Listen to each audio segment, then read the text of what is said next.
So, what are my thoughts on Lupe Fiasco's The Cool?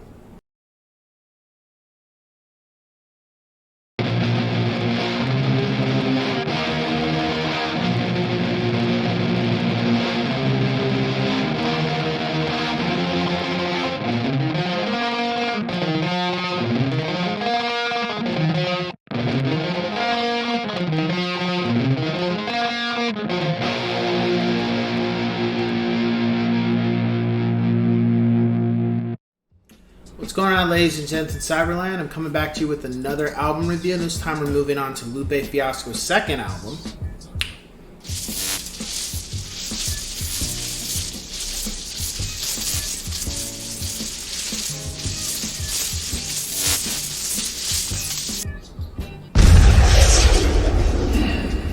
The Cool.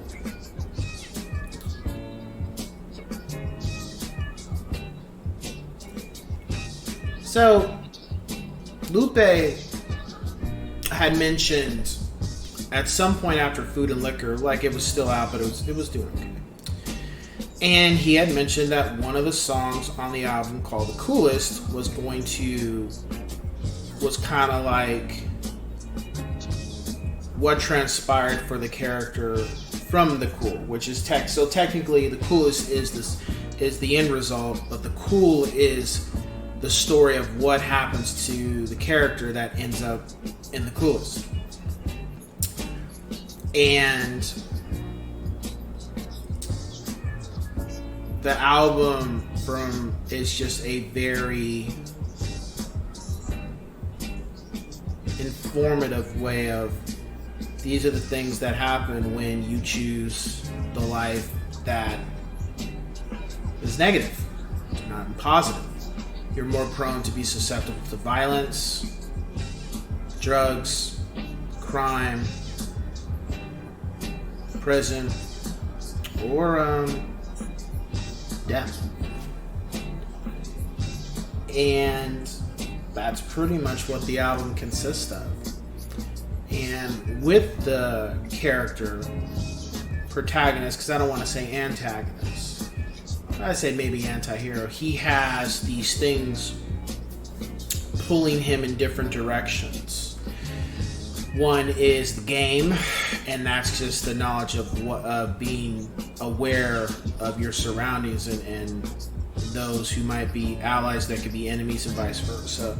Then there's the streets, and the streets is the woman of the story and how one can be drawn to that.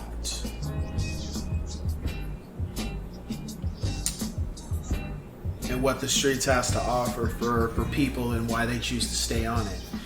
She pretty much gives you what you're looking for as long as you're willing to sacrifice what can basically the most important thing to you, because at a certain point she will have a receipt for your ass. And the other character, or I believe it was The Cool. So you have all three of those. And Lupe just delves into all three throughout the album from top to bottom. The only song on the album that technically wasn't part of The Coolest would be Go Go Gadget Flow. Even though my rating for this album is 5 stars. 5 yes sirs. 5 out of 5 yes sirs. When I said 5 stars. However, if I could say one thing, even though the flow for that song is great, it doesn't fit on the album. Doesn't take away from the rating. However, that's a track that probably should have, maybe in a way it was like, this was like a Food and Liquor song technically, and this is just saying this is the last of that. And then when you start out with The Coolest, that's when, okay, boom, here we go. Here's the album, here's the story, and this is where we're going to go with it. And then I think that The Coolest from Food and Liquor is pretty much the final track of the final part of the story of the album, in my opinion. It's a very dark album. I would say the most similar I would say is to Kick Push 2. This album is pretty much very reminiscent of certain things in there besides the coolest. As far as the commentary, it's very interesting that the one track that really kind of was signifying what was going to happen with Lupe with the following album coming up, Lasers, is that a lot of people wanted him to dumb it down. They wanted him to dumb down his lyrics and what he's talking about. They wanted him to make it kind of like, I guess, as I like to call it, bubblegum bullshit or Mickey Mouse rap. And he wasn't going to do that. My top 5 tracks for the album is, of course, the coolest. Dumb It Down, Superstar, Gold Watch, and Hello Goodbye. I think Superstar really got people to look at the album, but at the same time, it was kind of like, I would say Superstar and Paris, Tokyo were probably the only songs besides Roll with Dash Flow and Go Baby. They felt like these were like kind of somewhat of the happy songs, and I would say Superstar to an extent because not all of that song was happy, or maybe not at all. If no, the music was, but the lyrics no. I'd say the music for Superstar, but those tracks just gave off a vibe that they weren't really like, it was almost like letting up from what was already going on in the story, because every other track on here was just like, ooh, like just dark.